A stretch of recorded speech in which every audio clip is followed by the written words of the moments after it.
শোনা যাচ্ছে? আসসালামু আলাইকুম ওয়া রাহমাতুল্লাহি ওয়া বারাকাতুহু। প্রশ্ন করুন। ওয়ালাইকুম আসসালাম ওয়া রাহমাতুল্লাহি ওয়া বারাকাতুহু। বলেন। আমি ঢাকা বাংলাদেশ থেকে বলছিলাম। জি। আমার প্রশ্ন হচ্ছে যে মসজিদে হারামে এক ওয়াক্ত সালাত পড়লে ওই সালাতের নেকি 1 লক্ষ। তো এক্ষেত্রে যারা কসর পড়ে এবং নফল পড়ে তাদের সওয়াব কি এই 1 লক্ষর মতোই হবে নাকি মসজিদে হারামের? আর এক্ষেত্রে আমার একটা হচ্ছে যে মসজিদে হারামের যে বাহিরের যে প্রশস্ত চত্বর আছে, এই চত্বরে পড়লে কি 1 লক্ষের সওয়াব পাওয়া যাবে নাকি মসজিদে হারামের ভিতরে পড়লে এই সওয়াবটা পাওয়া যাবে? এই ক্ষেত্রে দুটো মত রয়েছে উলামায়ে কেরামদের।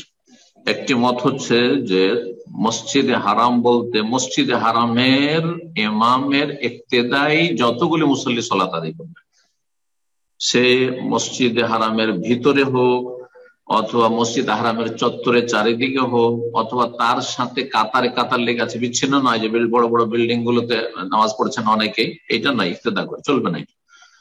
বিচ্ছিন্ন কাতারও নাই, কাতারের সাথে কাতার মোটামুটি কাছাকাছি আছে, লেগে আছে, আর চলে গেছে রোডে ধার্মিক ফলার দিকে বিভিন্ন দিকে চলে গেছে, সেই আজিয়াদের দিকে চলে গেছে, কোনো অসুবিধা নাই। মসজিদে হারামের ইমামের ইক্তেদাতে ওই জামাতে যদি হয় তো সবার মতে 1 লক্ষ পাবে। তবে যে যত বেশি কাছিয়ে থাকবে কাবার, যে যত বেশি ইমামের কাছাকাছি তত তার বেশি ফজিলত হবে, কিন্তু 1 লক্ষ পাবে। দ্বিতীয় মত হচ্ছে এর চাইতে ব্যাপক একটু, সেটা হচ্ছে যে মসজিদে হারাম বলতে শুধু মসজিদে হারামের চত্বর নয় বা মসজিদে হারামের ইমামের ইক্তেদাতে নয়, বরং হুদুদে হারাম, হারামের এলাকার যে কোনো জায়গায় সালাত আদায় করুক, মক্কার যে কোনো মসজিদে, যে কোনো বাড়িতে, যে কোনো হোটেলে, দূরে, হারামের বাইরে নয়, হালাল এরিয়াতে নয়, মসজিদ আয়েশা মসজিদে তানিম রয়েছে তার বাইরে নয়। এইরকমই আরাফার দিকে না, মুজদালিফা পর্যন্ত, মুজদালিফা হচ্ছে হারামের ভিতরে, মেনা হচ্ছে হারামের ভিতরে, এইভাবে।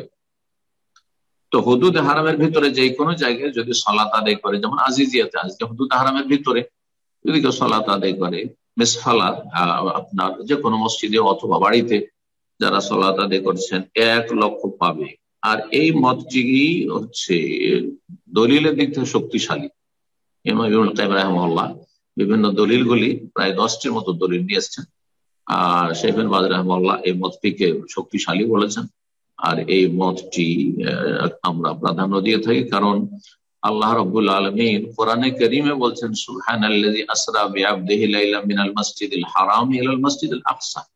মেরাজে নৈশ ভ্রমণে ইসরাতে আল্লাহ রাতারাতি নিয়ে গেছে নবী সাল্লাল্লাহু আলাইহি ওয়াসাল্লামকে মসজিদে হারাম থেকে মসজিদে আকসা পর্যন্ত, মসজিদে হারাম থেকে নিয়ে গেছেন আল্লাহ বলছেন। অথচ নবী সাল্লাল্লাহু আলাইহি ওয়াসাল্লাম সেই সময় মসজিদে হারামে বসেছিলেন না, কিন্তু সেই সময় ছিলেন উম্মে হানির বাড়িতে, ঘুমিয়েছিলেন। বোন আলী রাদিয়াল্লাহু তাআলা, বোন চাচাতো বোনের বাড়িতে মুরব্বী ছিলেন তিনি, ওনার বাড়িতে তিনি ঘুমিয়েছিলেন সেই দিন, আর সেখান থেকে নিয়ে যাওয়া হয়েছে। তাহলে বাড়ি থেকে গেছেন, আল্লাহ বলছেন মসজিদে হারাম, মসজিদে হারাম ছিল না। তাহলে বোঝা গেল যে হুদুদে হারামকে আল মসজিদুল হারাম বা হারাম বলা হয়। সুতরাং যে কোনো জায়গায় হারামের এলাকাতে কেউ যদি সালাত আদায় করে 1 লক্ষ নেকি পাবে ইনশাআল্লাহ। তবে যারা ইমামের সাথে কাবাতে এসে সালাত আদায় করবে তাদের অতিরিক্ত এই জামাতের আলাদা আবার সালাতের ফজিলত রয়েছে, সেটা ভিন্ন বিষয়। আল্লাহু আ'লাম। জি।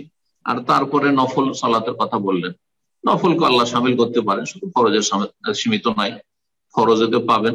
নবী সাল্লাল্লাহু আলাইহি ওয়াসাল্লাম বলেছেন সালাতুন ফিল মাসজিদিল হারাম, সালাতুন ফি মাসজিদি হাযা, এক সালাত, সে সালাত ফরজ হোক অথবা নফল হোক, সমস্ত সালাতে ইনশাআল্লাহ তাআলা 1 লক্ষ গুণ পাওয়া যাবে। জি, কসর করলেও পাওয়া যাবে, কোনো অসুবিধা নেই। জাযাকাল্লাহ।